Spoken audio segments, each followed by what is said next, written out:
Josh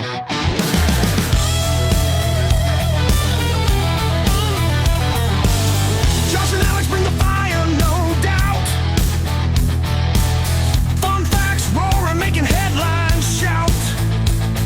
Sports pro wrestling with a punch and a spin. Warrior fuel coursing through their skin. Headlines screaming hot off the press. Facts and figures they never second guess. Cutting through the noise, sharp as a knife. Slash tracks news, it's more than just life. Slash tracks coming at you full speed, no brakes. Horror in action, they're raising the stakes. Jumping just as yup, you don't wanna miss. Tony laughs hard, this is pure bliss. Slash tracks ready, set, let's go. Good evening, Slashaholics, and welcome to episode number 23 of Slash Trax Action News. I'm Alex Vanover.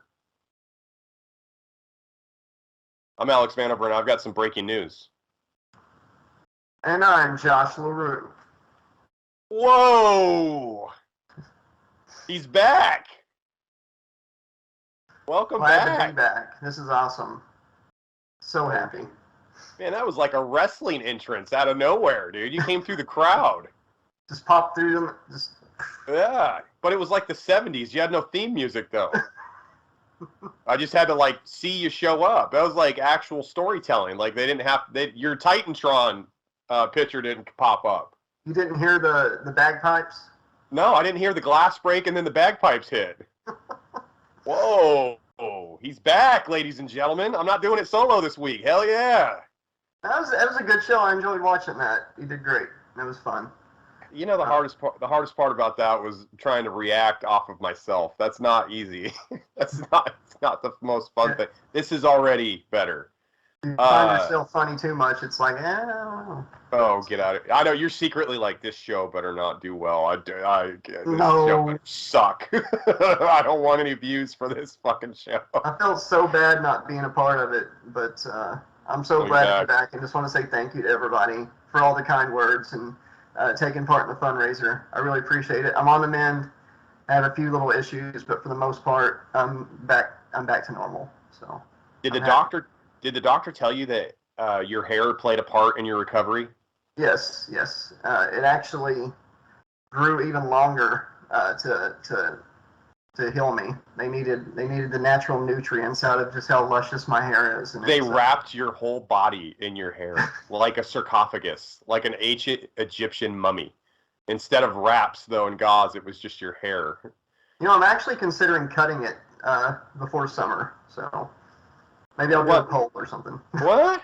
Well, you're finally starting to look like Tommy, the Green Ranger, and you're going to blow it. Yeah, it really upset me that this is something I always wanted to do.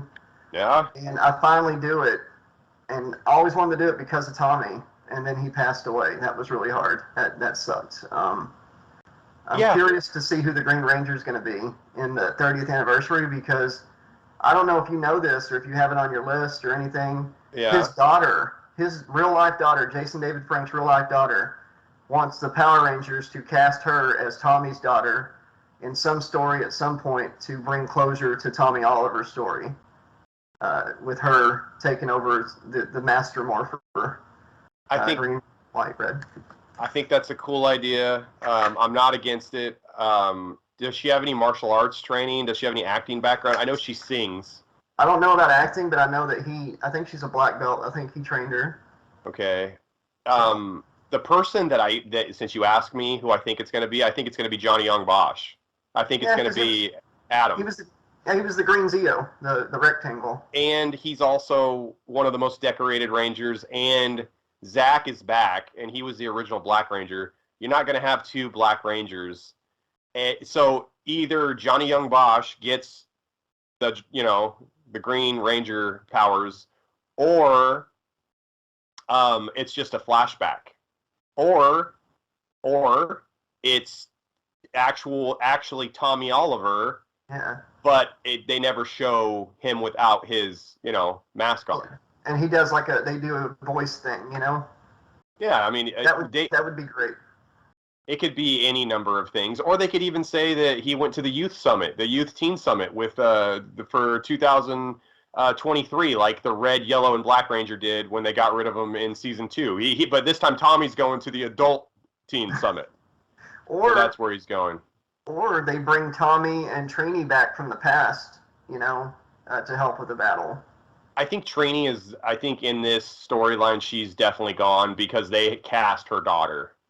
Okay, that's cool. Yeah, Trini's long gone. Well, you know that R.I.P. David, not only is his 30th anniversary thing coming out, but David Yost released the first episode script of what he wanted to make before Jason passed away.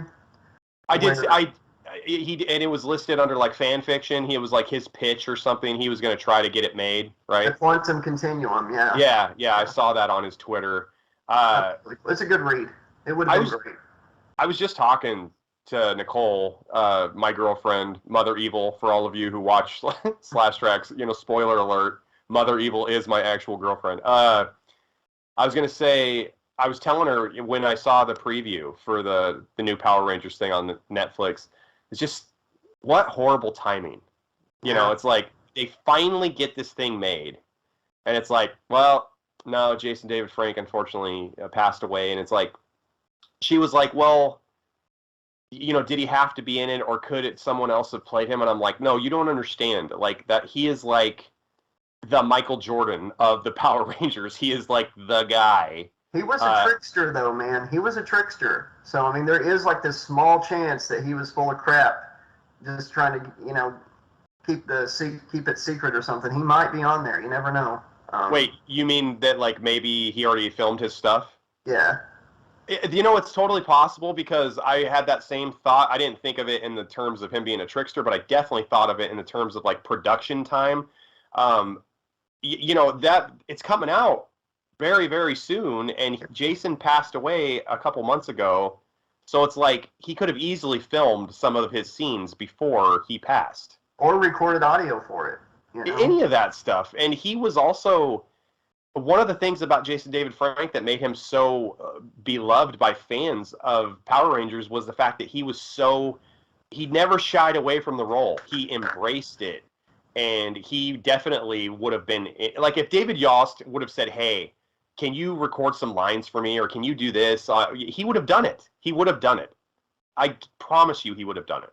Yeah, I think if he didn't, he's been on Power Rangers so much that there's so much unused audio, because they record all the Ranger talking stuff. It's not even them in the costume half the time. So there's a lot of recordings they could use. They could say his character was destroyed, you know, and this is them, you know, the whole Rita robot thing or something might have destroyed Tommy. You never know. They could bring him back from the past or something, use old audio clips. I don't know. It's going to be fun. The Green Ranger's definitely in it, and I'm curious to see what kind of tribute they pay to Tommy, because you know they're going to. There's going to be something for him in Trini. Oh, I'm definitely looking forward to that. But you know what else I'm looking forward to, Josh? Mean comment, nice comment? No, I'm not even getting into that yet. I want to get into some channel business real quick. I'm looking forward to people getting a hold of us at slashtracks2020@gmail.com, Josh, and I'll tell you why. Yes, we're looking for companies to sponsor with us and to hopefully, you know, be the title sponsor for upcoming episodes of Slash Tracks, Slash Tracks News, Slash Tracks Rants, Slash Tracks Reviews, Trash Tracks, whatever. That's all good and dandy. So if you are a company, you like what you see, write us at slashtracks2020@gmail.com. Give us a pitch.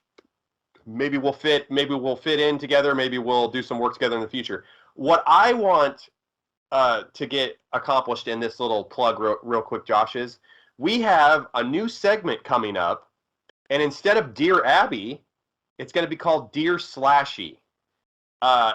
Josh and I would love for the Slashaholics to write us at the email or leave it in the comments below and ask us a question.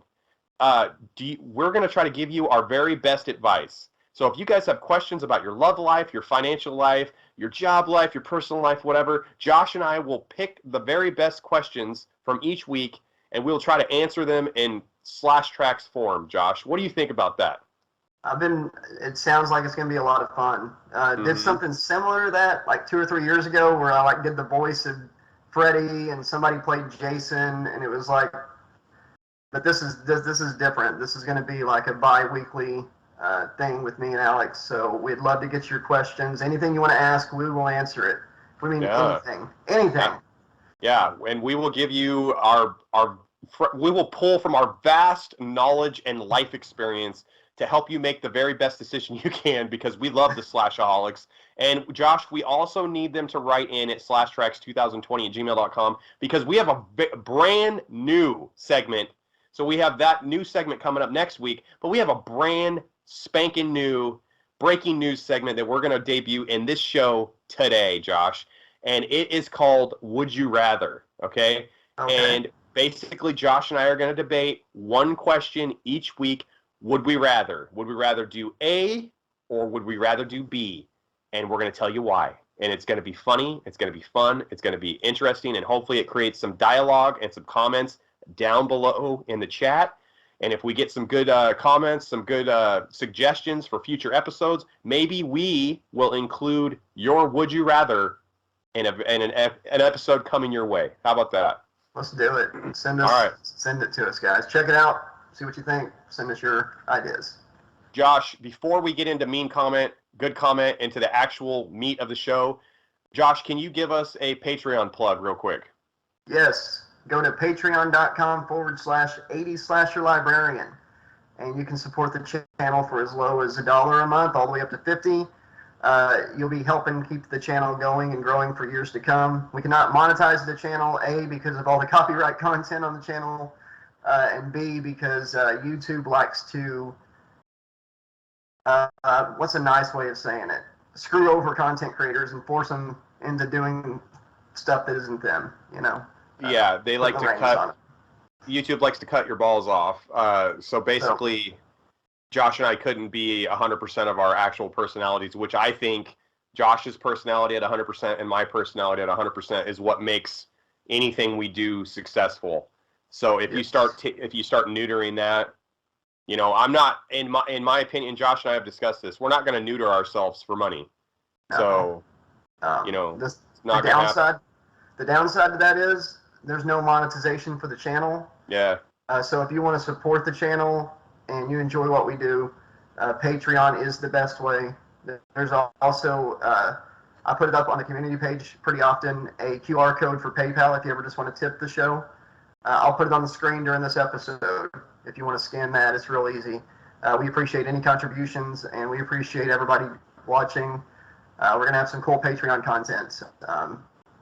I think our Slash Tracks Express episodes are going to drop on there early. So we just recorded. This is also breaking news. We got a lot of new stuff coming at you in this episode. Josh and I just recorded the very first episode of Slash Tracks News Express. So it's basically a very short and quick version of the news show, and it could be two segments, and they're shorter. It could be horror and headlines. It could be fun facts and sports. It could be anything. So it rotates. It could be 1 and 1 or 1 and 1. You just have to tune in to see what it is. It's going to drop on Patreon early. A little bit of incentive to maybe join the Patreon for as little as $1 a month, and then you get access to all that fun stuff. Josh, let's get into mean comment. Nice comment. Oh boy, do we have any mean ones? Yeah, we do have some mean ones, and the mean comment is kind of a personal shot at you, and I hate this person. So, but you said to leave it up, so yeah, it's because we hadn't gotten very many mean comments. We don't really get mean comments anymore, but when we do, we're actually excited because we need them to fill this segment up. So here we go. First nice comment of the show, and this is regarding Slash Tracks Action News episode 22. This is the episode I did, unfortunately without Josh. Sorry about Josh, that. stop knocking shit over, Josh. Josh must have been looking for a piece of cheese in the middle of the night. We talk about him looking for cheese, like someone would look for heroin on the episode of Slash Tracks Express. Go ahead and that's a little teaser right there. Just a little teaser. All right, here we go. Nice comment. You did a fantastic job. Doing a one-man podcast can't be easy. I'm sorry your friend has been sick, and he's referring to Josh, obviously, and I'm sorry also because I was really, really, really affected and bummed and sad about that. It was a horrible situation to have my friend be like that, and no, I couldn't do anything for you. It sucked. And that's from Biljahan Kose, and I probably butchered the shit out of that name, and that's on /Trax Action News episode 22. So I want to say thank you for those really kind words. Here's a mean comment, and this is the only mean comment of the episode. This is butchered. I actually, you've seen the comment, Josh. Oh, is this the one that they misspell everything? Yeah, everything is misspelled, and punctuation is all over the place. He's using numbers where exclamation points should be. Good riddance, and riddance is spelled Ridence. Maybe he want instead of he won't get better, and better isn't Better, it's Beder.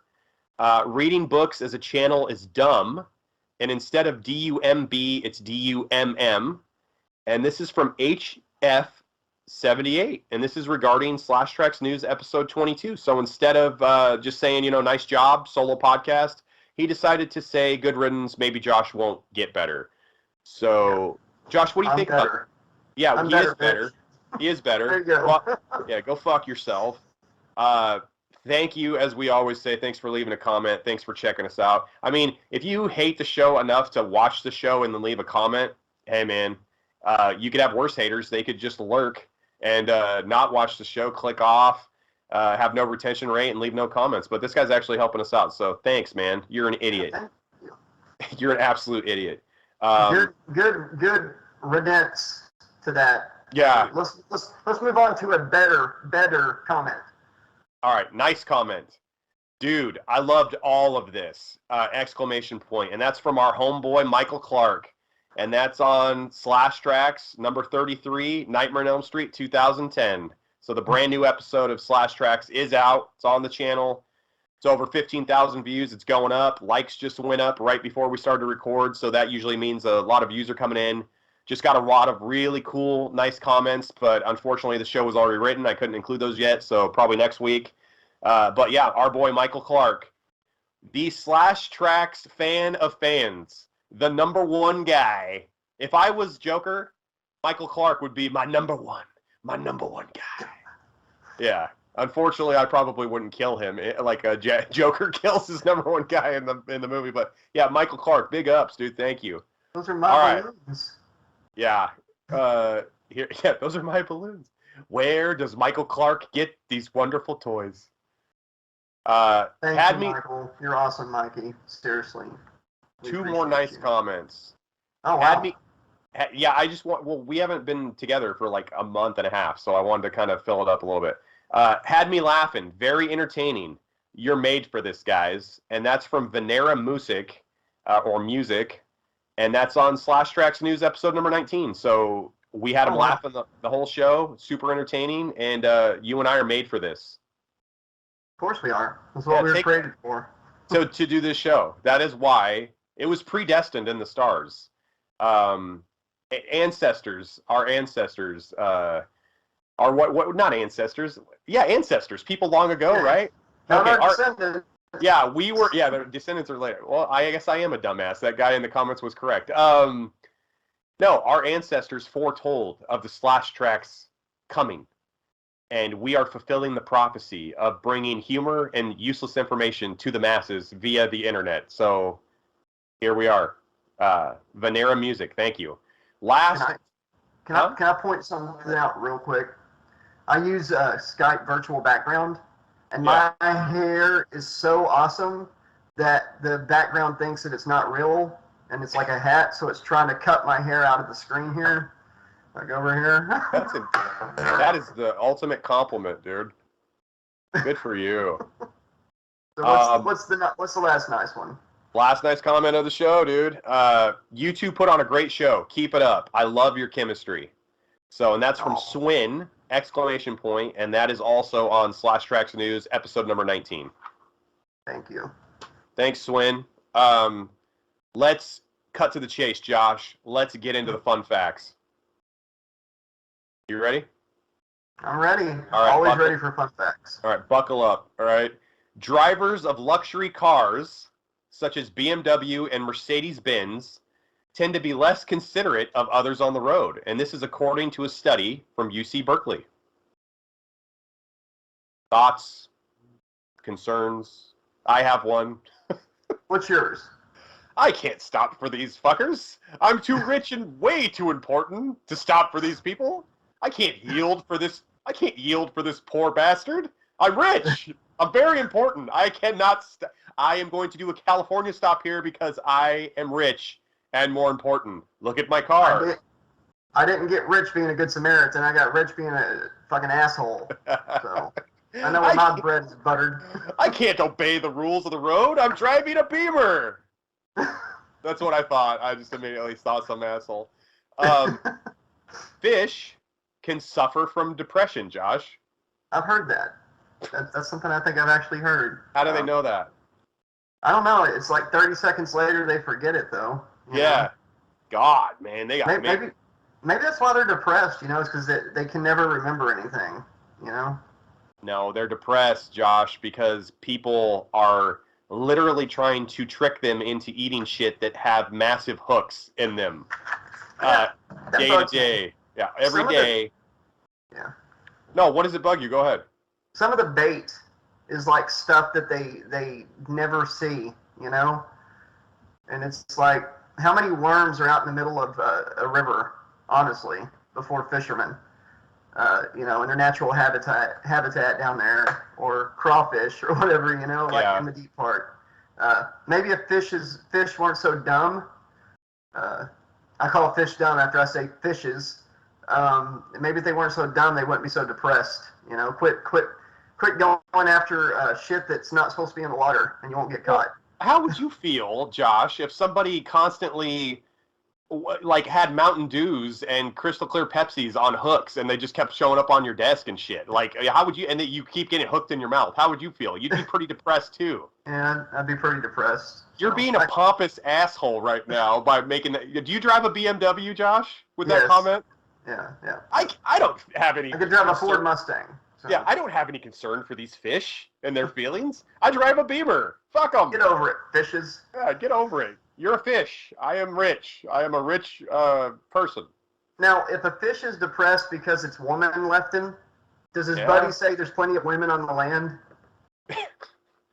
What does he say?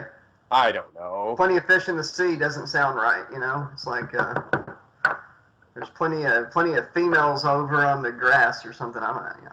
Dude, you know what I do know? In ancient Greece, Josh, small penises were preferred over large ones, and a small penis was seen as a symbol of self-control and intelligence. I thought I saw a hieroglyphic one time that looked just like you, and it was like wearing a crown. With an extremely small staff. With an extremely small ween. That was me. You know how you could tell which Egyptian kings had the smallest ones? Huh. They had the biggest pyramids. They were compensating. Overcompensation. Make that pyramid bigger. Taller. Bigger. God damn it. You gotta make it bigger. Make the pyramid bigger. Okay. We all love the big pyramids, don't we, people? Trump just got unbanned from Twitter. Did you see that? Oh yeah, there's a few. Okay, so he did a poll to do that, and it was like 51 to 49. And then a poll asking if he should step down as CEO, and it was like overwhelmingly yes, and he still hasn't stepped down. So he kind of picks and chooses which polls he honors.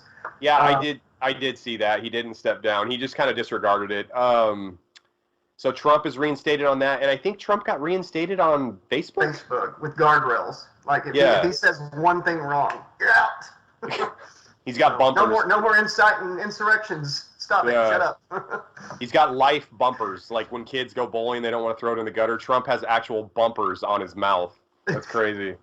Josh, a type of frog called the whore frog will break its own bones to make claws out of the broken bones and use them as weapons. That is awesome. That's like saw stuff, man. Like somebody in a saw trap. I would have sworn somebody did that, used a bone or something to. Maybe it was Walking Dead. I can't remember. But there was something like that where somebody made a weapon out of their own fucking bone. I saw an episode of Mr. Ballin, which is a really popular YouTube channel. Obviously, if you're watching YouTube, you're probably familiar with him right now. He tells crazy stories of the strange, dark, and mysterious variety. And anyway, there was this guy who got his arm stuck behind a boulder. And after like so many days, he was like, well, my arm is basically dead. So he like cut his arm off, I think, with like a pocket knife and saved his own life. But they made a movie out of it and everything. This is like kind of a well-known story. He didn't make a weapon out of his arm, his nub, but he did cut his arm off. Would you be able to cut your own arm off if you had to? I think I've got the survival instinct, so I think I'd do something. I wouldn't just sit there and die. No, man. I don't know, man. I obviously we've never been in that situation, but that would be a really tough call. But if your arm is already dead and black and blue and rotting, I guess you got to do what you got to do. I think the hardest thing about that would be cutting through bone with a pocket knife. Can you imagine? Yeah, yeah. At least he's got the rock right there to sharpen it, you know. I get. Oh yeah, he's got. I'm dark. I got a dark sense of humor. I'm sorry, people. Hey. Medical situation did not make me see the lights. I'm sorry. Yeah, you've gotten worse. You got more perverted, more dark, more. Yeah, you want to hear something that should have got me canceled? Listen to towards the end of our /Trax riff on Not Run Elm Street. Yeah, I know. Hey, somebody man. commented about it and said they spat their drink out during that part. So I saw that, and I had a flashback. I was like, I look like Raven, and That's So Raven when she's about ready to have a vision. Remember on Not So Raven when Raven would have, like, she could see the future, and all of a sudden she looked like this, Josh? Hey, in January 2019, a Florida man named Brian Stewart was fighting with his neighbors when he promised to kill them with kindness. So Brian Stewart was going to kill him with kindness. He then immediately pulled out a machete that he had named Kindness and tried to kill them. That's me. That's me. That's pretty good shit. Yeah, see, this is the last person that I killed with kindness right here, just hanging out with us here. So. Oh, fuck. Yeah. Dead man walking. That was the last guy who left a truly mean comment down below. Yeah, that was the 70s slasher librarian right there. So, he did. Yeah, the 70s slasher librarian wasn't actually ready to retire. Josh just took the mantle, staged a coup. I love the guy from Gremlins. Oh my god, I can't think of his name right now. I've got a freaking shout out from him. Zach Galligan? Zach Galligan. Yeah. You're welcome. Yeah, thank you. He at the end of his little shout out for the channel, he's like, about your nickname, I don't know if you're a librarian from the 80s or if you're a slasher librarian, a librarian that kills people. That was pretty good. All right, so we got two more fun facts before we get into the next segment. All right. Male ducks, Josh, grow larger penises when they live near competing males. Well, they wouldn't be very popular in ancient Egypt, so. How big did Donald Duck's dick try to grow when he was around Scrooge with all that money? Did he feel like there's had to have been some sort of competition between them two? It's like, first of all, Scrooge is raising Donald's kids, but they aren't Donald's kids because they call him Uncle Donald. So who is Huey, Dewey, and Louie's real father, by the way? Yeah, that's a good question. Maybe, no, I don't know who it is. I don't know. Who the hell? They never address it. It's like Uncle Donald is their uncle, and he's dropping the kids off with Uncle Scrooge. Who the fuck? Brothers. So who's the third brother? Daffy Duck? Is he like? Who is the dad? Yeah, he's running around with the Beagle Boys. His life totally went astray. There was an ice cream bar back in the 80s and into the early 90s for DuckTales, and it was a Huey, Dewey, and Louie bar. It was huge. It was like one of those great white shark bars. Yeah. It had all three of them like conjoined, like if they were a conjoined triplet. Did it have ice cream in the middle and like kind of fruit on the outside? Yeah, I think so. Yeah. I remember the Disney ice cream bars being really good. Oh yeah, remember the popsicles that were shaped like the characters, and they had cream in the middle, and then they had the Mickey Mouse bar. They have Mickey Mouse bars now, but they're not the same. Back in the day, it had like round white. It was the face of Mickey Mouse with white ice cream. The eyes were chocolate, like chocolate ice cream. The ears were chocolate ice cream with chocolate shell on them. Those were amazing. And the ice cream sandwiches were good too. God, breaking news. We need to stop recording right now because I want a fucking Mickey Mouse ice cream sandwich. They don't make them good anymore. I bought the ice cream sandwich, the cookie one at Walmart that's shaped like Mickey Mouse now, and it's not good. It's not the same. It's like light ice cream. It was a shitter. And then the shell one is like just a white Mickey Mouse shape with chocolate shell on it. And it's just not the same, man. It's never the same. They got to go change it. Just like the WWE ice cream sandwiches. They're supposed to be just like the old ice cream bars, but they're not. Like, it's just not the same. Everything just changes. All the good shit that tasted good back then turned out to be really bad for us, so they take it out of everything. Yeah, they take the stuff that's actually good in it, and they like the McChicken, the 1980s and early 90s McChicken sandwich that they would cook in beef tallow was just exquisite. And the McChicken now is pretty good, but not even close to the 1980s McChicken. Chicken nuggets back then, man. They had brown and white meat in them. Those were better than the all white meat. Yeah, they had the even this is different. They had grade F meat in the McNuggets. They had circus animal and filler in some of them. Yeah, they were pretty good. Hey, Josh, last fun fact of the show here. Okay. Sex is viewed as a basic human right in the Netherlands. Citizens with disabilities can get government funding to pay for sexual assistance up to 12 times a year. So who do you have a caseworker you meet with? They're like, I don't know if you like when you get a food card or you get insurance from the state. They're like, well, let's see here. How much do you make, per month? You've already got the food card. You're already getting health insurance. Yeah, we could fit in 10 or 11 orgasms in there into your plan too, your policy. How do they get your paperwork though? Pants down. Who do they deem is disabled? That is a very wide and generalized term. How do they disabled? No, because they're trying to have sex. They're just like the guy who's evaluating the case. He's like, all right, Josh, you're here to try to get some of the free orgasm money, free sex money. Let me take a look at you here. You are quite unfortunate looking, yes. You seem to have no charisma whatsoever, and your clothes are quite shabby. I feel like your odds of having sex without my government assistance is almost impossible, Josh. I'm going to take my big rubber... Hey, taking my big rubber stamp here. Approved. The big rubber stamp's like...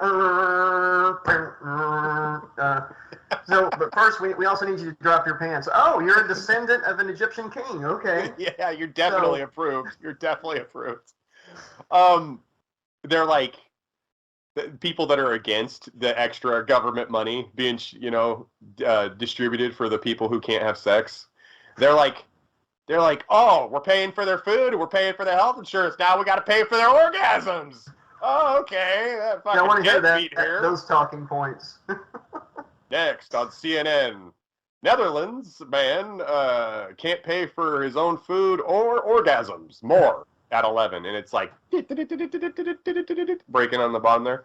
All right, Josh, let's get into some Trax sports. Joy. This is what I've been waiting for ever since I've been gone. Yeah. Okay, let's do it, Josh. What do we got? All right. Super Bowl Sunday. The big game is this Sunday, Josh. Chiefs versus the Eagles. All right, here's a quick stat. The Kansas City Chiefs record this year, 16-3. They've scored 546 points. They have 6 all-pro players, including a Kelsey brother. And their quarterback, 6 all-pro players, including a Kelsey brother and their quarterback. So their quarterback is also included as one of the 6 all-pros, and one of the Kelsey brothers is included in the 6 all-pros. And they are the AFC's number 1 seed. The Philadelphia Eagles, their opponent, 16-3 record, 546 points scored, so same as the Chiefs. They also have 6 all-pros, including a Kelsey brother and their quarterback, and they are the NFC's number 1 seed. They're exactly evenly matched to a T, down to each having a Kelsey brother. And also, Josh, this is the first Super Bowl ever where a mother, Donna Kelsey, will have 2 sons playing against each other in the Super Bowl. So no matter what happens, one of her kids is winning the Super Bowl. Oh, that's cool. They're going to Disneyland no matter what. Disney World. Oh, for sure. One of them's going to be poopy pants the entire time, but he'll be at Disney World, and maybe he'll have... Talk about me. Talking about... One of the Kelsey brothers going to win the Super Bowl. One's going to lose the Super Bowl, but they're going to be at Disney World, so they're going to have access probably to the secret good Mickey Mouse ice cream treats. Yeah. Right? God dang it. Yes. That's all that matters is the ice cream, man. Damn it. They're going to get it. Yeah. Second, they're going to be able to ask who Huey and Louie's father is, too. They're going to have access to the Disney vaults. They're going to find out who the triplets' kid's father really is. Pluto. Pluto's their dad. Gosh. It's probably fucking Gizmo Duck. Blather and Blather Sky. Launchpad. Darkwing Duck. Let's get dangerous. Yeah, probably Launchpad. Hey, Mr. McDean. Oh, crashed one of your planes again. All right. Duck Human Services took my kids away and gave them to Donald. God. Launchpad is a pilot for Scrooge. He's got like pilot goggles on, pilot cap, because there's wind, whatever. He's got a big leather jacket on, no pants. So if he gets in a plane wreck, yeah, no pants. So if he gets in a plane wreck, which he does every episode, the wind is just ripping his duck penis off. Like he obviously knows what PPE is. He wears it on the topper part of his body, but not the lower part. Whatever. Second sports story of the night here. Okay. Only 5 Olympic athletes have ever won more than 8 gold medals. So if you win a gold medal, you're the best in the world. 5 have ever won more than 8. 4 of them have won 9. So not 5. 4. 4 have won 9. Michael Phelps, the great swimmer, U.S. swimmer, he's won 23 gold medals. So, wow. Holy crap! That is fucking nuts. 23 gold medals. SNL. Michael Phelps is one of my favorite athletes, and I'll tell you why. He had a drinking problem, a very well-known and highly publicized drinking problem, and he was very upfront and honest about it. I had a drinking problem. I guess you could say I still have a drinking problem, even though I'm sober and I'm in, almost 8 years alcohol-free.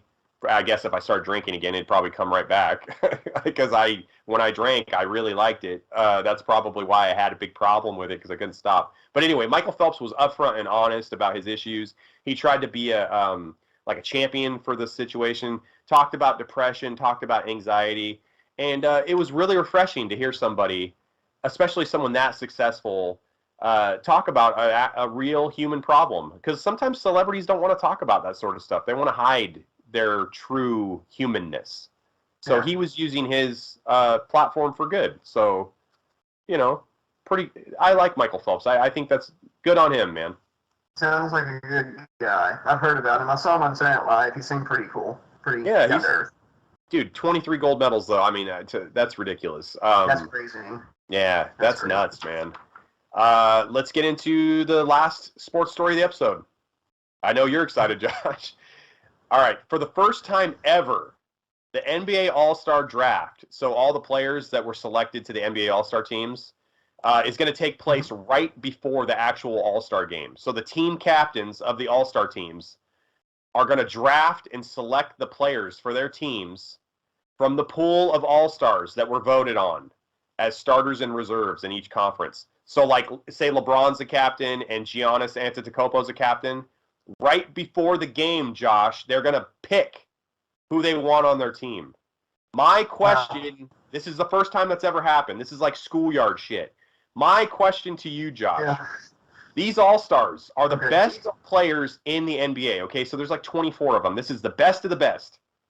If you're the last All-Star picked, do you feel like shit, or are you happy you're an All-Star? I think it's going to give them issues. Just look, it's cool, But you know what? I'm not playing for either one of y'all. Screw y'all. I'm going to go sit on the railroad tie and just watch. Oh, you don't want me to play for you guys? I'm the last one picked. You're going to embarrass me? Well, I'm not playing. And then LeBron's like, well, you're not going to play anyway because you were obviously the last one picked anyway. So we don't plan on you playing a lot this game there, pal. So, nah. By the way, I'm LeBron. Do you know who Huey, Dewey, and Louie's dad is? I'm the scoring king. I've got pull around here. You got any clue who Huey, Dewey, and Louie's dad is, huh? Josh, I was always picked around middle. You know, I was never last. But I was good at sports, but I wasn't like the best at sports, but I was loud and I was fat. So the actual real athletes, I would always be picked pretty close to last. Because I was also supremely confident in my abilities. So I would be, whenever I got the ball, I was like a black hole. So you're not getting the ball back. So I had a lot of reasons to not pick me. I had this like chip on my shoulder. It's like, you fucker, you didn't pick me. Like, I get this ball. You are not getting it back. So there was a lot of reasons not to pick a young Alex on your team. I love dodgeball, man. That was fun. Yeah, me too. Dodgeball was a lot of fun. I actually broke out that tooth right there. That front tooth is glued in. Diving, trying to get away from someone throwing a ball at me. I smashed my face right on the ground. I went face first before I caught myself. Yeah, there was a girl. This is a true story. This girl named Larissa Scar that I had a crush on in like 7th or 8th grade. I get up. I am aware I hit my face. I didn't know I broke my tooth out yet. And Larissa like points at my tooth. And she's like, "Hey, Alex, there's your tooth." And I just remember thinking like, "Oh, shit. Oh, no. She saw me when my tooth broke out. It sucks." And anyway, went to the dentist later on that day to get my fucking tooth glued back in. And I went to the wrong dentist that wasn't covered by my mom's insurance. And we were super poor. So my mom had to like pay like a bigger deductible and like more out of pocket. So not only did I have my tooth broke out and I had to go to the dentist and the girl I liked like helped me find my tooth, but my mom was also pissed off that I went to the wrong dentist because I didn't know what dentist to go to. I just like, please take me to this doctor because that's who I went to as like a child. I didn't know that I was going to this new dentist that was covered on a new shittier health plan that we had. Oh my God. That's Josh, not your fault. No, it's not my fault. And I probably wasn't thinking straight because I probably had a fucking concussion because I smashed my face on the ground. Exactly. Josh, let's get into Trax wrestling. Wrestling, that's what I'm talking about. It's been a minute. Let's get into it. All right, man. So, WWE 2K23, the video game, Josh. Mm-hmm. Roman Reigns is basically unbeatable on the video game as well. Not just in real life and in the ring on Raw every Monday night. He is ranked or rated a 99 on the new video game, 2K23. So he's unbeatable. They book him almost like Hulk Hogan in the 80s on this video game as well. What are your thoughts on that, Josh? You've already heard my joke about the Roman Reigns and Seth Rollins ice cream bars where you don't have to buy them, they just show up and shove them down your throat. He's been saying that he wants to get into movies like his cousin, and I say do it. I don't think he's a good worker. I don't think he's a good character. I think he's a mark that grew up watching his cousin and tries to emulate him. I do not like him. I do not like Seth Rollins. Out of all the new people, it's like Cody Rhodes, Randy Orton, Bray Wyatt, CM Punk, people like that, I think, have the right stuff, and most of them are from like 15 years ago. Yeah, so, Randy Orton's not new. I know. I'm just saying, like, out of the people that are wrestling right now. All right. Bray Wyatt, though. Bray Wyatt is awesome. Braun Strowman is good. I like Braun Strowman. All right. Now, I'm going to say something that's totally... I would have agreed with you about Roman from 2015 to 2021, 2020-ish. Yeah. But the work that he's done as the tribal chief has been excellent. Some of the stuff that he does on a nightly basis has been just incredible. He's a really good heel. He was never supposed to be a babyface. It's obvious. He works way better as a heel, the cocky, arrogant, unbeatable heel. Usually heels aren't unbeatable. He's booked as unstoppable and as a bad guy. He has cut some of the best promos that have been not only of his career, but also on the show. He's a really good performer now, Josh. I think he deserves everything he has now. But he's had both belts for well over a year. I mean, I think maybe we're going towards like 2 years now. They don't even have separate champions now on Raw and SmackDown. He's just been the Universal Champion forever. one of the stories. So this is another story. So we just talked about Roman being unbeatable in the 2K23, but let's just get into the next story. Cody Rhodes won the Royal Rumble, right? Yeah. What were you gonna say? Oh, I was gonna say I'm so old school. The video games nowadays just seem like the same game every year with like the roster updated. It is. And sometimes it's worse. Sometimes they have more glitches because they try to get it out too fast, and they're super glitchy. The most fun I've had with a wrestling game in a long time was like the most fun I ever had was back when like Here Comes the Pain and stuff was coming out. But SmackDown versus Raw 2006, it was the first year that they had a GM mode on the game. Oh yeah, and you could book the show. I would just sit around booking shows. I wouldn't even wrestle the matches half the time, you know? Yeah. And it was just like booking the shows. And I'd sit around doing that for hours. I had everybody unlocked except Jake the Snake. You had to have a Vita or whatever. You had to have the to get Jake the Snake unlocked in that game. You had to find a bag of cocaine in gameplay to get him to show up to the meeting to unlock him, or booze.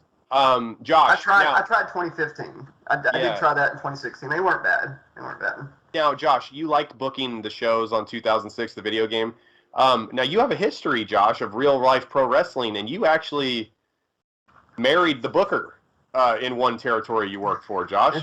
Yeah. Did you try to have sex with the actual booker in the 2006 game as well, just to, life imitating reality, or what? Yeah, Josh? Eric Bischoff kept turning me down, and Ric Flair was like, woo!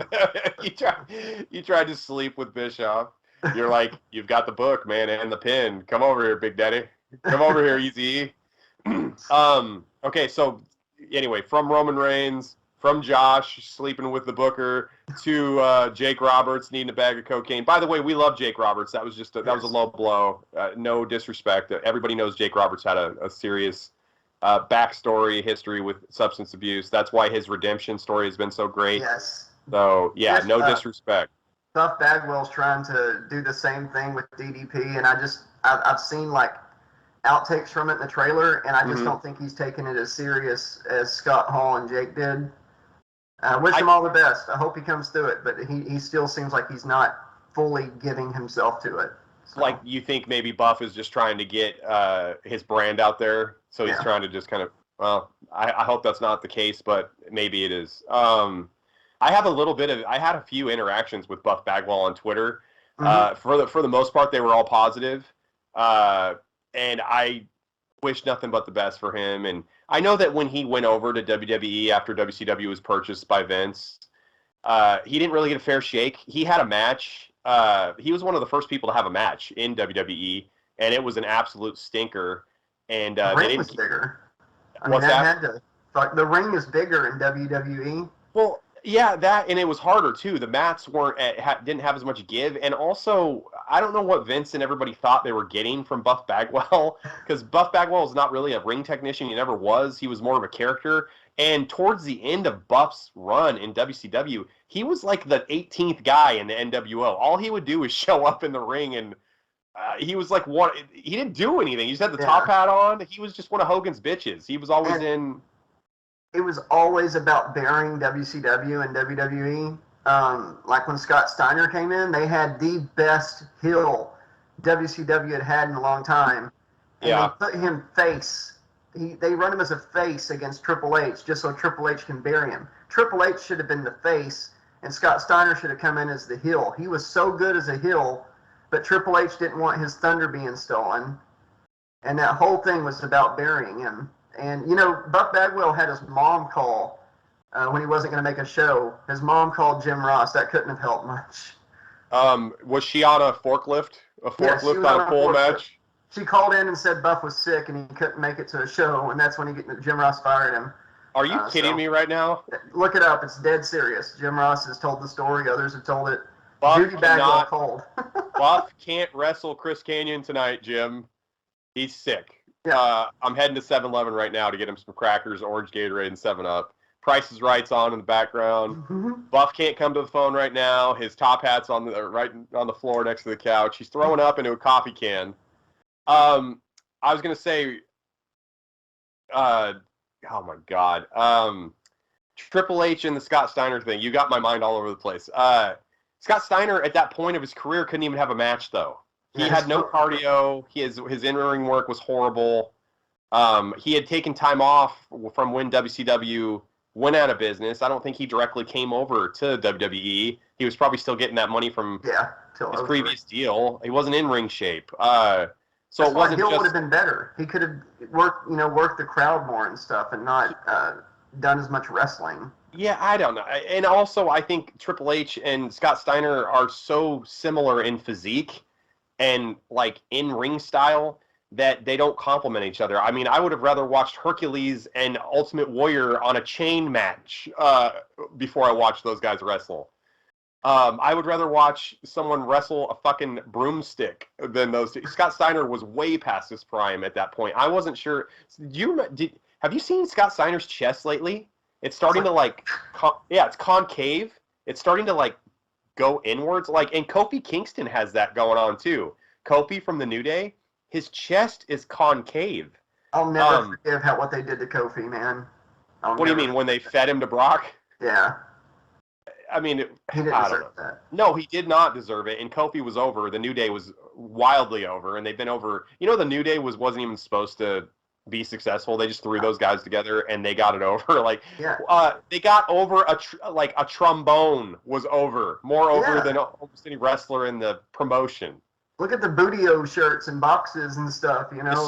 Oh yeah, dude. New Day.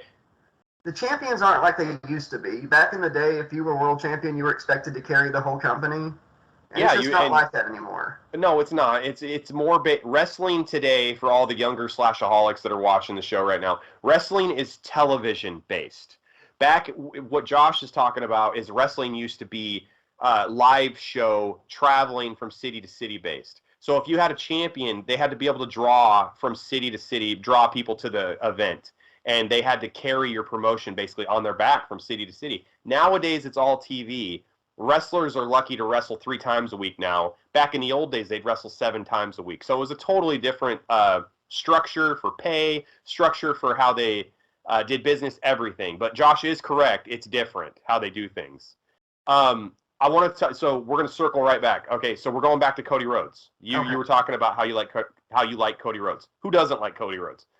He's coming off one of the best promos he's ever had on Monday Night Raw. Him and Paul Heyman, Roman Reigns, all these guys had a great kind of face-off because Cody is facing off against Roman Reigns for the championship because he won the Royal Rumble.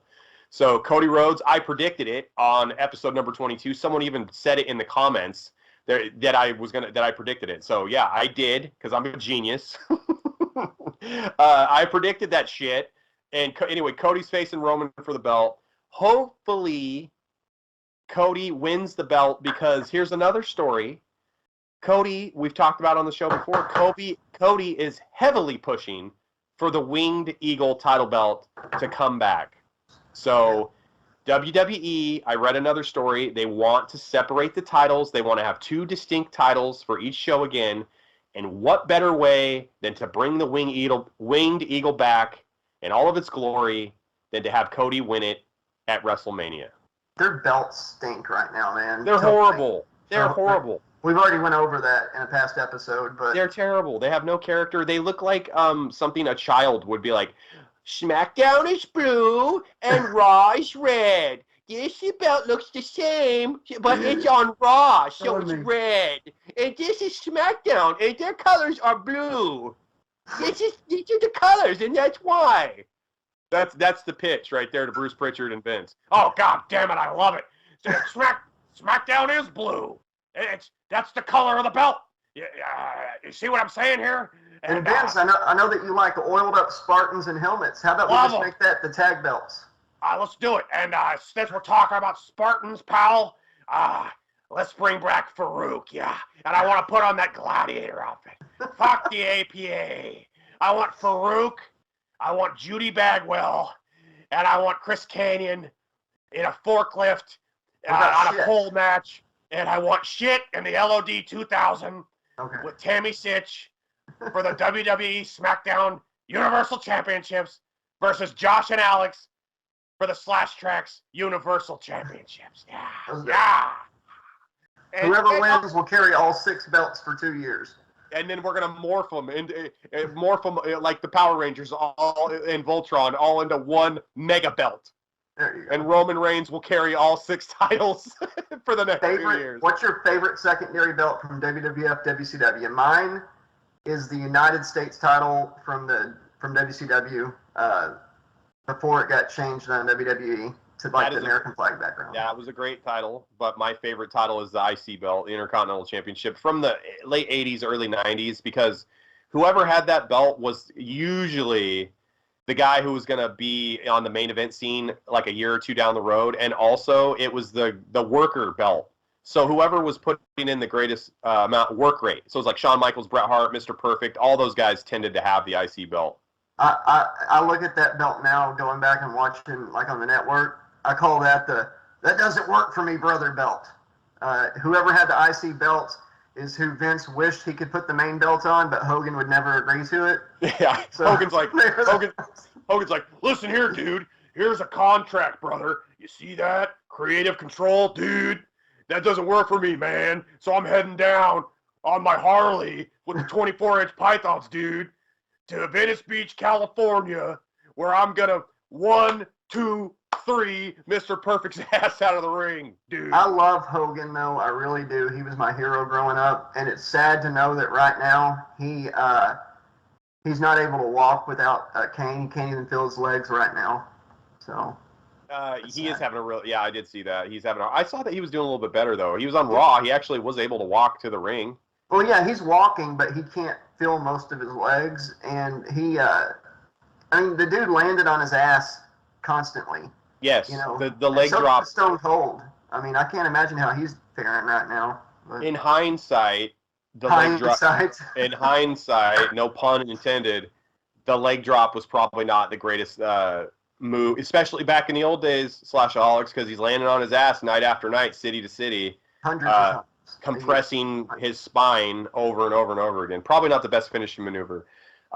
Excited that Cody might bring the wing title back, and happy he won the Royal Rumble. And a side note, Gunther, I don't know if you're familiar with Gunther. Yeah. He set the record for the actual for like the normal 30-man Royal Rumble, not the 40-man.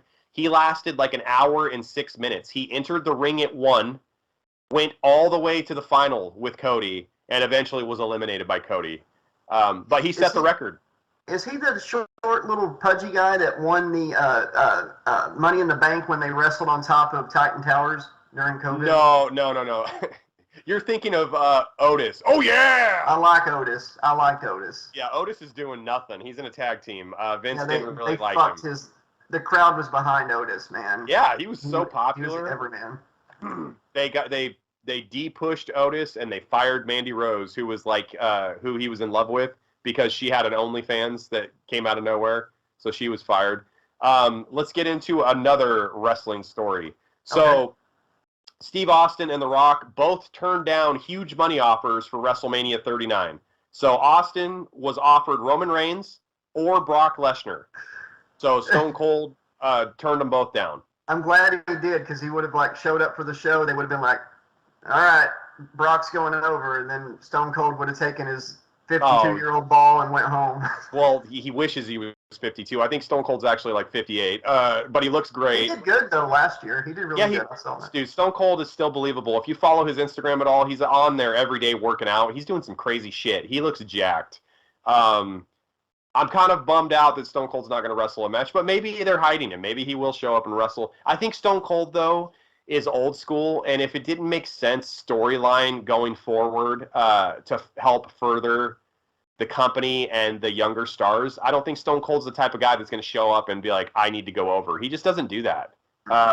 He won't do that. Unless if it's going to help somebody by him winning and it makes sense, that's one thing. But if it's not going to help, he's not going to show up, take a payday, and just squash somebody. Yeah. Because then they have to go forward, and Stone Cold's not going to be there. It doesn't make sense. And then The Rock he just said, I don't have enough time to get in ring shape. It's just not possible, because he's so busy with all of his television, his movies, his tequila brand. John Cena looks deflated, man. He's a commercial whore right now.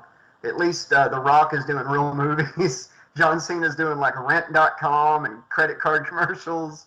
Well, John Cena, man, he's getting a little bit older, and I don't know if you've noticed, but he's going bald too. Have you seen that? Not that there's anything against bald people. I'm losing my hair. I have nothing against bald people. Me too. He just shows up, and but you know what? No disrespect to John Cena at all. I'm going to take this a totally different place than I was going to. He shows up and puts people over. John Cena doesn't really win anymore. No. He only shows up to help people.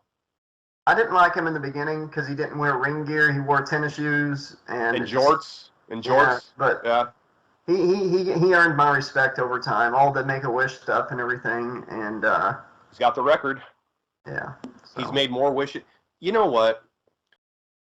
You know, when somebody does something for somebody and expects absolutely nothing in return, like some people will help other people, but maybe they'll get like money back down the road, or maybe they'll get something in return. John Cena was doing most of those Make-A-Wishes, like the majority of them, off camera, and nobody had any idea that he was doing them. What you do in private and in secret, the good works you do, that impresses me more than somebody who's out there like, hey, look at me, look what I did. I gave this person money. I did this thing. Yeah. And how you treat people when you are going to get absolutely nothing in return says a lot about who you are as a person. So, yeah, John Cena's a good dude. He's earned my respect. I wanted to say one thing about The Rock. I don't want to mess with the format too much. But I've been watching Young Rock, and I really enjoy the show. I know you do. I think you'd like it too. I've tried to watch it, but the casting throws me off, man. None of the guys look like the wrestlers. I mean, it's hard to get people to look like wrestlers, but it's still fun. But in the most recent episode, it was about when The Rock was like IC champion, and they were at the Kill Rocky Kill, and he turned heel, and he started becoming a superstar, you know? Yeah, Rocky Die, and he's pissed off. Yeah, it's funny. The episode started, and he's telling the story, and it cuts back to like 1999 or whatever. And Vince McMahon comes to the locker room and says, "Hey, everybody, want to let you know our superstar Chad Frost over here, this black guy, he's going to have to give up the heavyweight title. He's injured, so get ready. One of y'all's going to earn his spot." And everybody's like, "Who the fuck is Chad Frost?" You know. Anyways, it turns out that Chad Frost was Shawn Michaels, but The Rock didn't want to run anybody down on the show, so he changed his name. Because at the time, Shawn Michaels was in Vince's ear saying The Rock was too cocky, didn't deserve the spot, didn't have what it takes. So The Rock took the moral high ground there and didn't run Shawn Michaels into the ground, because Michael Hickenbottom has become a better person since then, and they've mended stuff. So I thought that was pretty cool that Dwayne didn't take the low-hanging fruit there, you know. He could have really bashed Shawn Michaels, but he chose not to. So, that is pretty cool. Shawn Michaels, though, is on record for being a complete asshole back in the old days, the 80s and 90s, when he was having his run. Yeah. Politicked his way to the top, which, you know what, I respect that a lot, but at the same time, it's like, do you really have to bury everybody on your way to the top? No. That's why I think it's kind of funny what Hogan did to him, but brother. He did the same thing. It's totally hypocritical. They both were political kings. I saw that Bret Hart went out of his way to take Dwayne The Rock under his wing and help him and mentor him and basically do everything Shawn Michaels didn't do. So Bret was the world champion when he wrestled Rocky Maivia in a title versus title match. And I think that Shawn Michaels and Triple H had actually told Vince that Bret should beat The Rock for the IC belt. And Bret's like, that makes no sense at all. Like, I think it would be better if we wrestled to like a draw, or I beat him like on a count out or something. Like, it makes him look like shit if I beat him. From him. Yeah, it makes no sense. So Bret was doing the complete opposite that Shawn was doing. So Bret takes a lot of shit because people say he's bitter, which he kind of is on a lot of aspects. I mean, he had a really rough go of it. He had a lot of shit. Yeah, well, no. He was born into it, Josh. He didn't really win the matches, though. He didn't win. He didn't lose. And Montreal Screwjob was a work. Okay, Jim Ross. No, it wasn't a work. It was a work. Ask Jim Cornette. don't give a shit. No, Jim Cornette knows it wasn't a work. Ask Scott Hall was the one saying it was a work because No, Jim Cornette's on Dark Side of the Ring, straight up saying it was a work. Straight up, it's got good evidence. It's not. It was not a work. You tell us, people, was it a work or was it not a work? What do you think? Poll. All right. We're going down a rabbit hole that we need to go for a Trax Wrestling special. All right. I'm just fucking with you. I'm fucking with you. All right. Let's get into the last wrestling story of the show before I fucking come to Arkansas and give you a rock bottom. All right, here we go. And you're gonna like this story because this is your favorite stuff. On December 30th, 1998, over 25 years ago, Goldberg's 173-0 undefeated streak came to an end in WCW. My dad about had a heart attack that night. He was Goldberg fan all the way. I was NWO black and white. Everybody hated me when we went to. We would always have a pay-per-view party every month, WCW pay-per-view party, and I would always wear my NWO black and white Hollywood shirt. Yeah. And they hated it. And when Kevin Nash, when Scott Hall zapped Goldberg and beat him, I was like, "In your face, Dad!" With the cattle prod. And I was like, I guarantee they're all going to get back together. And the next night was the finger poke of doom, and I was right. I was like, it was all planned to beat Goldberg. It doesn't make any sense, but it was all a plan. So. Like Kevin Nash, wasn't he the booker at that time? So Kevin Nash was writing the storylines.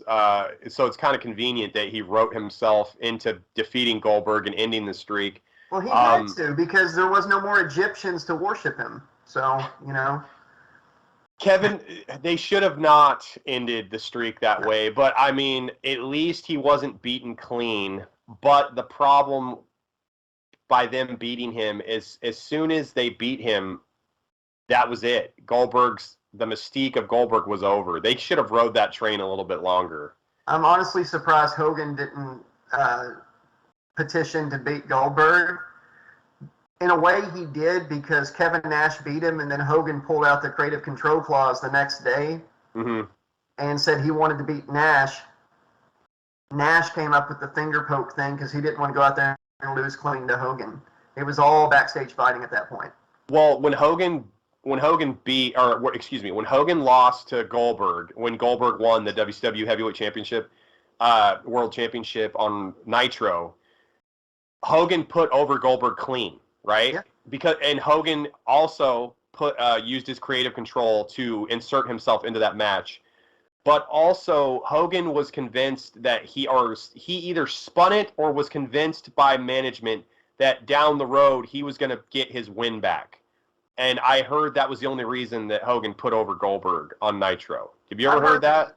I've heard that he saw a lot in Goldberg, and it was just one of the rare times that Hogan did something for somebody else, but I do think that he would have wanted to get that win back later. I think he probably wanted it, and Kevin Nash didn't let him have it, so he did it before Hogan could weasel his way into it, because I think Nash knew it wasn't a good idea. But then it made Nash look bad because he had the pencil, and then Hogan beat Nash the next night with a finger poke, and it's all history. That was some of the most horrible booking and storytelling. And it all happened within like 1 week in WCW. 2 days. 2 days, Sunday and Monday. Yeah, and it didn't help that they're doing that kind of bullshit while they're merging with AOL Time Warner, and then the market went in the shitter, and like all these little bad decisions led to eventually the merger happened, and then they were like, you know what, like we're losing money on this wrestling show, we're just going to get rid of it. And it was still their highest rated show at the end, Alex. Even at the end, it was their highest rated show on TNT on Monday nights. Highest rated. Better than Joe Bob Briggs on what was his show? Vision. Monster Vision. Man, Monster Vision was the first time I ever saw Return of the Living Dead. Boy, that was great. TNT used to be the shit, man. Nitro, Monster Vision, lots of great movies. For me and you growing up in the 90s, TNT was a good channel. Joe Bob really inspired a lot of what the slasher librarian character is. Like I narrate the books and then I talk about the chapters and everything. Yeah. There's a lot of Joe Bob there. So. And you guys both you're both from the South. I've never Arkansas. seen you. Yeah, I've never seen you wear a bolo tie before, though. I'll do it one night. I'll dress up like Joe Bob. I'd love Okay. to interview him sometime. Do you eat at the Cracker Barrel often? Because Joe Bob loves it. Not since I found out that the design is a whip at the end. It's kind of weird. So Yeah, he's got some connotations there, maybe. the food doesn't Josh. taste so good anymore. Yeah, like, this tastes horrible. No, they got good biscuits. Yeah. We are getting in to the brand new segment for the show. Would you rather? So this is a brand new segment for the show, Slashaholics. Are you guys ready? Are you guys excited? Comment below. Hey, all right. And also, a little bit of channel business real quick. If you want to leave us a would you rather question that you have for us for the next episode, write us at slashtrax2020@gmail.com. And Josh, hit us with the Patreon real quick. Patreon.com/80 Slasher Librarian. All right. And if you guys want to be a Patreon member, get special access to shows, Slash Trax Express, stuff A lot of before ebooks on anybody there else. too. Slasher Yeah. Oh, yeah. ebooks available. Tons of stuff. For as little as $1 a month, you can become a Patreon member. Josh, first, would you rather of Slash Trax News history? Here we go. Josh, would you rather spend one night in 1428 Elm Street, or would you rather spend one night at Camp Crystal Lake? What night is it? They're actively hunting, Josh. Freddie and Jason are out It's and Friday about. the 13th. Pal. Okay. I guess I would Jason, I'd stay a night at 1428 Elm Street because Really? I shit you not, and I've got a wife as a witness and friends as witnesses. I have like a dream power almost. I can take control of my dreams at any time. If I'm not digging my dream, I'm able to lucid dream like a snap of a finger. Yeah. And I think that it would, if I'm gonna die, I'd rather die trying to out Freddy in a nightmare. He's going to know what you're going to do before you do it. He's in control of everything. You don't think that he wants you to think that you can control it? I'm just saying, like, Jason's going to catch me no matter how fast I run, and I'm not too quick anymore. Well, but, yeah, with that attitude. With that attitude, he will catch you. Josh, I'm going to say I would rather spend a night at Camp Crystal Lake. Okay. You want to know why? I don't drink. Don't have sex. I don't drink. Yeah, well, I don't have sex, not by choice. No, every once in a while, Mother Evil and I get it on, but don't tell Master Evil that. Is the rodeo clown in like watching from the barrel? Yeah, don't have sex. Jason's not on me for that. Don't do drugs. I think I'm good, man, but I'm telling you, and I have a Halloween outfit. I could dress up like a dog. Jason doesn't kill animals. Yeah, I could be a furry for one night, Camp Crystal Lake.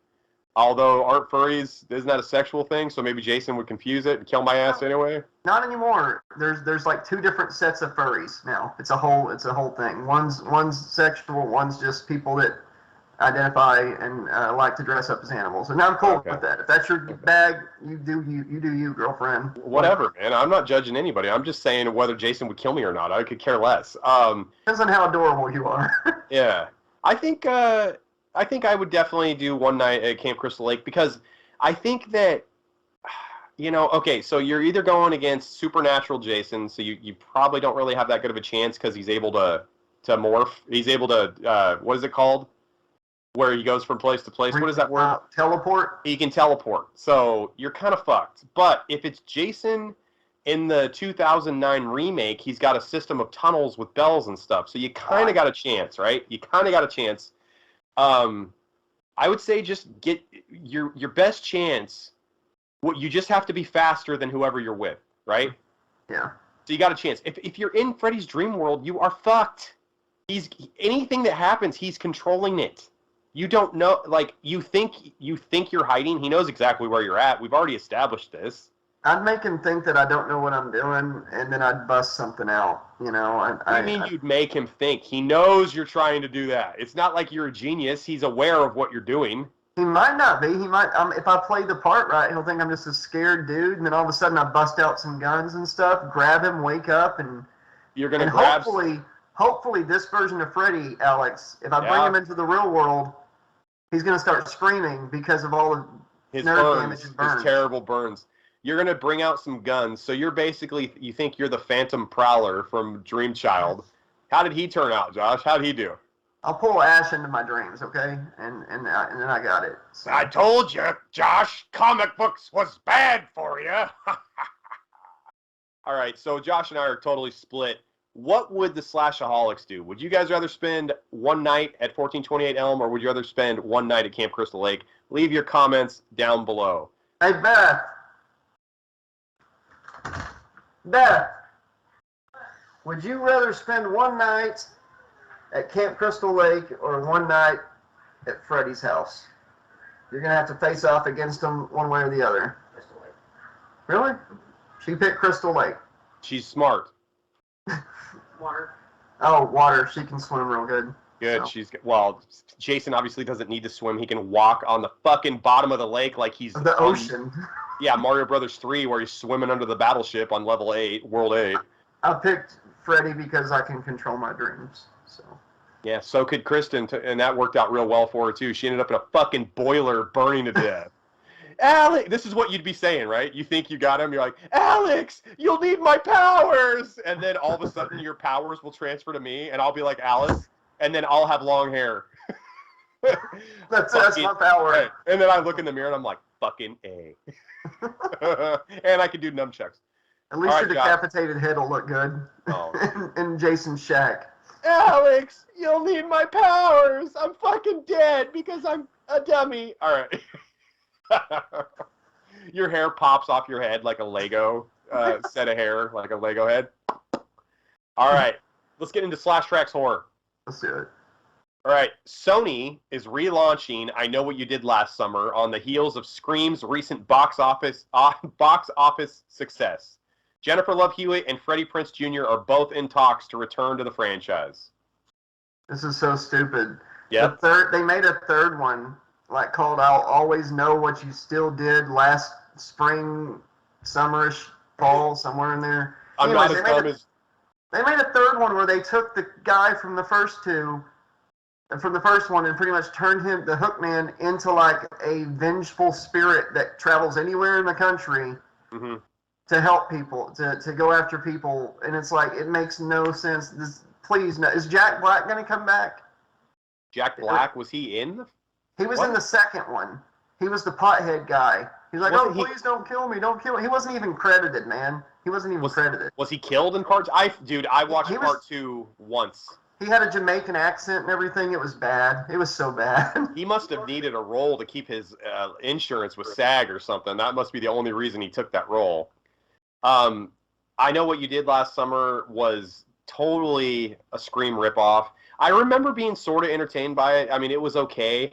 But I didn't really feel bad for the heroes of the movie because they covered up a murder.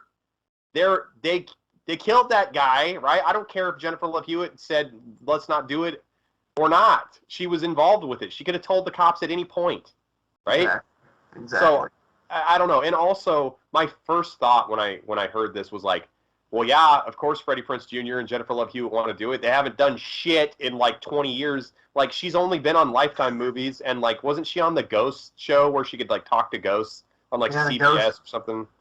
Ghost Whisperer on CBS. But Freddie Prinze Jr. has been steadily employed for the past like 20 years, and I'm surprised for WWE. Yeah, right. No, he's not with WWE anymore, but he was. He was a writer. But he hasn't done any movies or anything. Like, he's just waiting for Scooby-Doo to get rebooted or fucking I Know What You Did. He hasn't done shit. He voices Fred in the cartoons now. What does that pay? Ask the guy that I think is going to be the killer in Scream 6. Because he still Black? voices Shaggy. Oh, Who? Matthew Lillard. Lillard. It's got to be Matt. If he's not the killer in Part 6... then all the cool stuff that's actually got me interested in Part 6, which I can't believe I'm interested in it, but the gun in New York, I'm ready for it. The mask being dirty as fuck and old and weathered. I think it's going to be Stu. I really do. So do I. And I agree with you, Josh. And I don't want to see, like, I don't even care about the reveal. I'd like to know if it was him from the get-go, to be honest with you. I'll be rooting for him. Kill Gale. What if, like, that big collection they find is like the killer's collection, and Stu is like a prisoner there, and they like save him, And just to find out that he was, I don't know. It feels like they'll try to do a fake out with Stu if it's What him. collection? What are you talking about? There's like in the trailer, there's like a clip where they're like in a room that all this fucking like Ghostface memorabilia is behind cases and stuff. I don't remember seeing that, but I have a hard time. Matthew Lillard was rumored to be in Part 5, and they even went back to his house from the original Scream movie. I just feel like since the turnaround for the production of Scream 6 was so quick after Scream 5, I feel like he signed on and fully, like, either he was going to be the killer in 5 and, like, it was like a wrestling return that, like, it was like a badly kept secret, so they're like, we'll just put him in Part 6 instead. Like, or maybe they knew all along and they used him as a red herring for 5, but knowing they were going to use him in 6. Does that make sense? Yeah. What if Sydney didn't really have kids? You never saw the babies and the stroller thing she was pushing. So what Sydney's if she's completely lost it? Yeah, Sydney's just totally batshit crazy at this point. She it would make sense at this point, all the shit she's been through. I just hope Gail dies because Dewey should never die. And if he did die, it shouldn't have been a tiny little girl, like, eviscerating him from, like, belly and, like, tailbone all the way up to his chin. That made no sense. Yeah. From asshole to his mouth, she like split him, like she like field dressed him like a. I want to slash Trax Part 5, brother. I really do. I hope we get that one sometime. But Part 6, I'm actually interested in seeing. Yeah. I'm probably gonna like it. So. All right, so we both think I Know What You Did Last Summer is gonna be a shitter. Next story: Final Destination 2 was first released on January 31st, 2003, 20 years ago. What are your thoughts on Final Destination 2? Do you remember seeing it for the first time? Did you like it? Yeah, I saw it in theaters. I really liked that Clear Rivers was back. I didn't like that she died, and I didn't like that she was like in a nut house, and I didn't like how they killed off the dude from the first movie by saying a brick fell on him. He was just like walking by a building, and a brick fell. It's like a little newspaper clipping in the movie. Devin Sawa? Yeah, his character died because a brick fell off of a building and hit him in the head. But I like the ending of that one, and I love some of the effects, like the guy that gets cut with all the wire, and the gets smashed by the glass. If you pause the glass right before it lands on him, you can see the dummy standing there, though. It's pretty fun. Well, 2003 technology, that was pretty good. I have forever been terrified to drive behind a log truck now because of that movie. Anytime you're behind a log truck with a bunch of timber, a bunch of trees and shit, it's like I'm thinking twice, man, because that tree's gonna come right through the windshield, take my ass out. But luckily, Josh has a dream power. His beautiful hair, it would block the log. Hey, Josh. Next horror story, buddy. Robert Englund has a documentary coming, and it's actually going to be released in theaters first. So that's rare for a documentary like this to be released in theaters. Hollywood Dreams and Nightmares, the Robert Englund story. It's produced by Cinedignum. Oh my God, Cinedigm, Cinedignum or whatever. Acquired North American rights, and they're going to give it an exclusive theatrical run before the documentary hits Screambox in late spring. I want to see that. That's going to be good. That'll be good. Robert Englund is a really interesting guy. He has some of the weirdest stories about Hollywood from the 70s and 80s, and he tends to be very elaborate and kind of long-winded with some of his stories. He name drops a lot. Yeah. Have you noticed that? Yeah, I get it. He's getting older, and even back when he was younger, and like Freddy makeup, when they're putting it on him, he'd sit there and talk about his glory days. Yeah. Before that, I think he's a genuine person. I reached out to him a couple years ago, and he was sick at the time with the flu, and his wife wrote me back and said he wasn't going to be doing any interviews or things until later. Then COVID happened. I think I'm going to try to reach out again at some point, man. I'd love to meet him or talk to him. Yeah. You got Robert Englund for getting sidetracked. That would be, you just end the show right after that. There's no that you would go no higher than that. No, I just imagine Robert Englund telling there I was at Studio 54 with with someone who my Sissy Spacek, and we were talking about coal miner's daughter. And then the waiter, the maitre d', was actually just told me that he had parked my 1977 coupe, and they were serving a nice little shrimp scampi. And when all of a sudden Tammy Wynette walked in the door, and we discussed doing a country album together in the future. It was a crazy time. Then Mark Hamill watched that interview that one night from that small channel, and that's all it was. There was no Freddie mentioned at all. It was just him telling stories. Him telling ridiculous stories about Hollywood people. Hey, next story. Scream 6. So the one Josh and I just talked about. It's going to be the first entry in the Scream franchise to be released in 3D. Oh my God. You excited still now, Josh? How excited are you for it now, bud? I'm still going to watch it. Probably won't watch it in 3D, but I do want to let everybody know on the channel, before I had my CIA, I was going to edit the version of Flashback number 32 where we watched Friday the 13th Part 3. I'm still going to do that and do the 3D version up where all you need is like the whole cardboard, blue and red glasses. I've got 50 pairs of those ready to ship out to subscribers. So as soon as we get that one live, I'll let people sign up for the glasses. And I think that's going to be a lot of fun. As far as the 3D effect goes, I don't think Scream 6 and they're calling it Scream again. It's like there's 3 movies and 6 is called Scream. Well, they changed the color of one of the letters, Josh. Oh my God. Never mind, you're right. Totally different. Super original. Let's get into headlines here. Last segment of the show, bud. I don't need any headlines. Yeah, I know you've had enough issues for the last month or two. You don't need headlights to do. I don't have to cut my hair yet. I'm thinking about it. I might do a poll if y'all want me to cut my hair. Gosh, headlights would have a utopia in your scalp, bud. They would have places to build, to live, to have babies, to have a future. God, what a beautiful place for headlights. You're going to ruin it. All right. Before we get into the last segment, we got to do some channel business. Flashback 2020@gmail.com. If you're still with us, you're still watching the episode, you like what you see, you've had a good time, you laugh, you're a company, you're a business, you want to sponsor us, you want to work with us in the future, you want to be a title sponsor on an episode, get a hold of us at flashback2020@gmail.com. Give us your pitch. Tell us why you think you'd be a good fit and why we would help further your brand, whatever. And if we like it, maybe we can do something in the future. Anyway, first headline of the last segment of the show.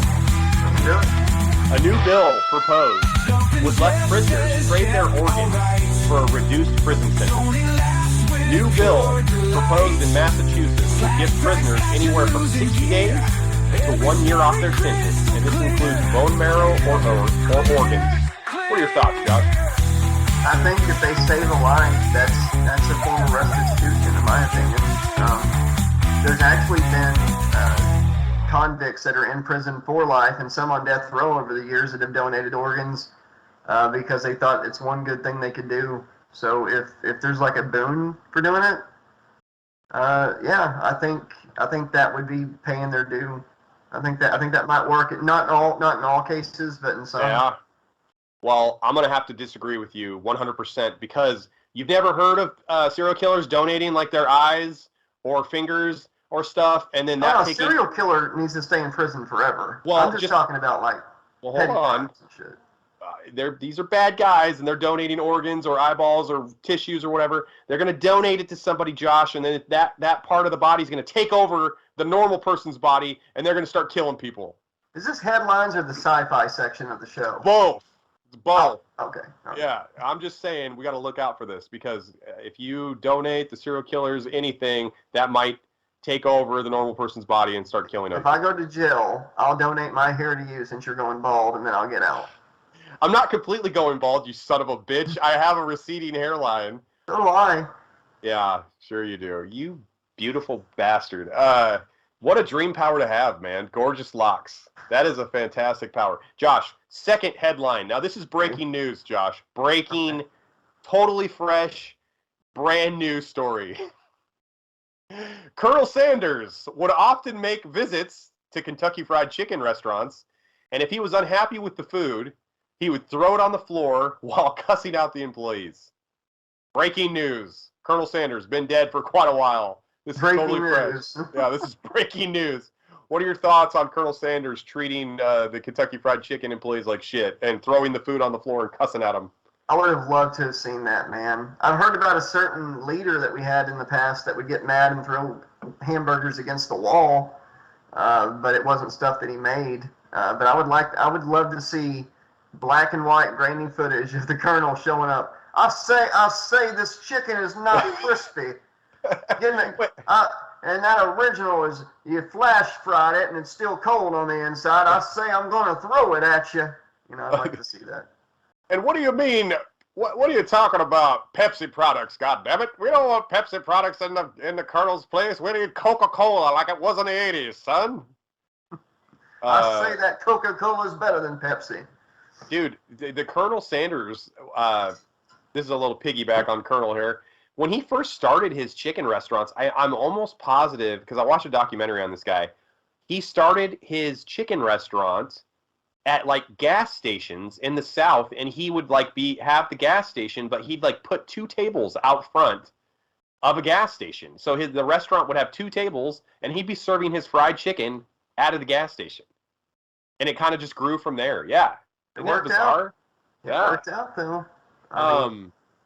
Good for him, man. He sold the rights to the Kentucky Fried Chicken recipe and the name, image, and likeness and everything like in the 70s or 80s. So he wasn't even the main guy for quite some time. And he didn't really get as much as I thought he would. It was like millions. And he was signed on to just be the spokesperson. So he sold the business and then was just signed on to be like Eric Bischoff was in the WWE. Just talent, not head of creative for KFC anymore. Is it weird that I took the Colonel and somehow gave him the voice of Foghorn Leghorn? Yeah, well, chicken from Looney Tunes? No, because that's how I envisioned his voice to be as well. And you know what? Is it weirder that I didn't even question it? I say you just fry the chicken, but don't fry this chicken. Colonel, my grandpa Grandpa Ralph loved Foghorn Leghorn. That was like something. Not a chicken hawk. Yeah, all right. All right, man. Next headline. China has reportedly made an app that you can get on your phone to show people if they're standing near someone who's in debt. And this is a new part of its intrusive social credit policy. That's a weird one. That is a weird one. It's actually just an app that beeps constantly because there's not a person on this planet that doesn't have debt. Yeah, it's like if that whoever had that app on their phone stands next to me, the notifications would be going off like fucking crazy. It would sound like an alarm clock in the morning. I'd be like, oh, so this person knows I'm broke too. Great. They must have the new app on their phone. I just don't want to let this story balloon or anything, you know? I think it's good where it's at. I think everybody's got some debt, so it'd just be beeping constantly. Next to me, it would probably be like, beep. It sounds like a metal detector when it's next to me and you. This kind of sounds like Squid Game a little bit. It does. That's a little weird. It sounds a little bit like Squid Game. Is the next app where you can sign up to compete in games where you can be murdered to erase your debt? I mean, what's going on here? We're heading to a future that's mixed with Handmaid's Tale and Squid Games. And Hunger Games. Yeah, it's like all three. Hey, Josh, last month, Rolling Stone ranked Michael Jackson as the 86th greatest singer of all time. 86th. Wow. Of all time. I was going to tell you as a fun fact about him tonight that his nephew is going to play him in a biopic. Jermaine Jackson's son looks just like 80s Michael Jackson, so it's crazy you brought him up. But I can't believe he ranked so low. I would hope Hank Williams and Elvis ranked higher. What? You think Elvis sang better than Michael Jackson? I'm just saying I hope that they were on the list decent numbers. I think Hank Williams was a great singer and songwriter. He was like one of the best songwriters of that period. My grandpa loved Hank Williams. I have no disrespect towards Hank Williams. My grandpa also loved Bill Monroe and the Bluegrass Boys, but they're not better than Michael Jackson. Michael Jackson should have been in the top 10, man. I feel like they did this because of all the accusations and stuff against him. They were trying to rewrite history. It's like one thing has nothing to do with the other thing. It's like the alleged stuff that, I don't even want to get into it, but like it definitely has made people look at Michael Jackson through a different lens. All the accusations. We got to look at it as as musical talent only. And separate it, because, Yeah, you got to do that, or you're never going to be able to enjoy a movie or a TV show or song or again. anything. Because everybody has done something, that's going to take away from what they put out. I think before we end that story real quick, I think it's major disrespect. 86, ridiculous. Michael Jackson had major range, beautiful singing voice. I think maybe the fact that he was such a good dancer and performer might take away from how good of a singer he was, actually, because they might view him as like the total package as opposed to just singing. And it's kind of a disrespectful number, too, because they gave him, 86 is like, gone, that's 86. We're 86 and Michael. I don't know. It's just a weird number. Josh, I can't even think of 20 people that are better singers than Michael Jackson, but totally ridiculous. The internet was outraged, so as they should be. Second to last story of the show. OnlyFans superstar Ayala was the top grossing star on the OnlyFans platform in 2022. She brought in reportedly $100,000 a month, and she just recently admitted that in 2022, the year she set the record, was the top performer for OnlyFans, that she only showered 37 times that year. Were people asking for her to send her underwear and stuff or something? I didn't see anything like that, or dirty feet pictures or whatever. If she's got this much money coming in, man, she can afford a bar of soap. There's no excuse. She can afford hot water. She's a part robot.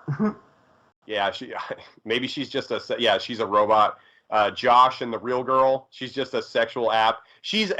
We're going to do a callback. We're going all the way back to fun facts. She was sent by the Norwegian government for Josh to have one of his 11 orgasms. It's not a real person. Yeah, the government funding finally came in, bud. There you go. Okay, awesome. Yeah, we're in luck. Yeah, but no, 37 showers, that's a borderline mental health crisis situation. Yeah. Like, you're showering 37 times a year, that's not even once a week. Yeah, that's bad. Technically, humans aren't supposed to shower every day, but we do. But every other day, probably a better number, because you don't want to wash off all the actual good bacteria from your body. Yeah. But yeah, 37 times, that's taking it. That's like Matthew McConaughey not using deodorant. It's probably going to make her more money, honestly, people knowing that. There's a lot of people that are probably going to be into that. So. Yeah, they're going to have big old heart eyes, and they're like, ooh, baby, I need to contact the Norwegian government and sign up for her OnlyFans. All right, last story of the show, Josh. It's been a long one. Here we go. It's okay. Here we go, Josh. McDonald's customer was given a bag with thousands of dollars in cash instead of food at the drive-thru. He returned the money because I'm a good person. He was rewarded $200 and free food for a month. That's the last story of the show, pal. He's a McIdiot. He's a McDumbass. He should have took the money and fucking ran. What do you think that was? The drop for the previous day's business or something? Probably.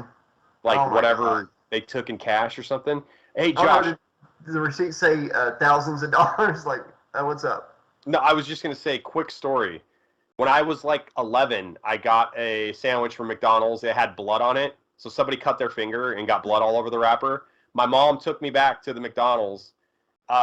Instead of suing them or whatever, they invited me back to an all-you-can-eat day and gave me every McDonald's toy they had from the Happy Meals. And at the time, it was the Power Rangers movie toys. Oh, man, the ones where they set inside of the things? Yeah, I got all of them. And you still have them? I don't have them anymore. And then my friend that I brought, because I could bring one friend, we each got one of each of the toys, and we got to eat as much McDonald's as we wanted. So I just ate like a little fat kid. But in hindsight, my mom was a financial dum-dum. Probably should have sued him. Yes. Like my aunt, we went out to eat Cece's Pizza one night whenever I was a teenager. She found a bloody Band-Aid in her spinach pizza. And instead of suing them, she accepted free pizza for a year. How many more Band-Aids did she? Yeah, how many more Band-Aids did she find in those free pizzas? Entertain the crowd for just a second. Your story inspired me. Before you leave, I want to bring. I think these are the ones you're talking about. Got the crane. I got all of them. These are the ones I could find. My prize one is Tommy and the Falcon Zord. Oh my! Oh yes, and that's the one that I didn't bleed for it. Some fucker at McDonald's bled for it, but that's how I got it. Some guy bled all over my freaking McChicken for me to get that beautiful, beautiful toy. It's worth it. You should go get them on eBay, man, for sure. Oh, no, I'm definitely gonna hop on eBay after this to see what they go for. Cause I definitely want the White Ranger for sure. Oh yeah, that one's great. Well, is that the last show? episode? In the show, we're done. All right. Be sure to go to the Patreon, patreon.com/80slasherlibrarian. You can sign up for as little as $1 a month and help us keep this show and the channel growing and going for years to come. Be sure to hit us up at the email /trax2020@gmail.com if you want to get involved in our new segments or just have a question or sponsorship opportunity. We're always checking it, so hit us up and let us know. Until next time, thank you all so much for being so awesome. Be excellent to each other. Good night and have a pleasant tomorrow. Say good night, Alex. I will. Ask Slashy advice. Would you rather? Me and Josh are going to debate. You guys can be part of the show. Send in the comments. Good night, Alex. Mahalo, dog.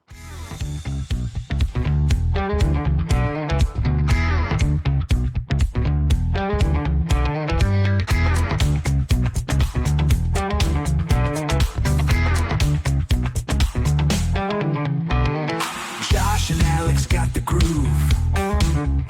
Fun facts making the headlines move. Sports and horror, keep it tight. Warrior fuel for the fight. Pro wrestling on the screen.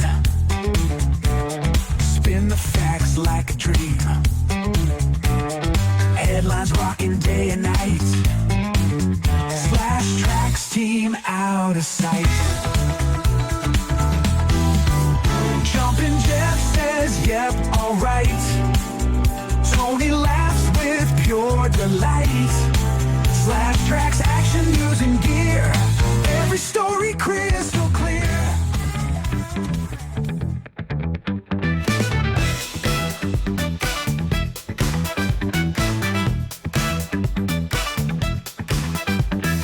Wake up, it's Saturday, the vibe's just right. Oh yeah, Alex and Josh take us back to the light. He-Man and those Ghostbusters, what a sight. DuckTales and Mario will dive in tight. Slide Track Saturday, let's groove today. Cartoon classics make our worries fly away. Zelda and Red Monster, what they gotta say. Tune in and let the review slay. Grab your cereal, let's relive the past. Cartoon heroes, the memories last. Alex and Josh got the humor, it's a blast. Kick back, enjoy, have a blast fast. Slash Track Saturday, let's groove today. Cartoon classics make our worries fly away. Zelda and my pet monster, what they gotta say. Tune in and let the review slay.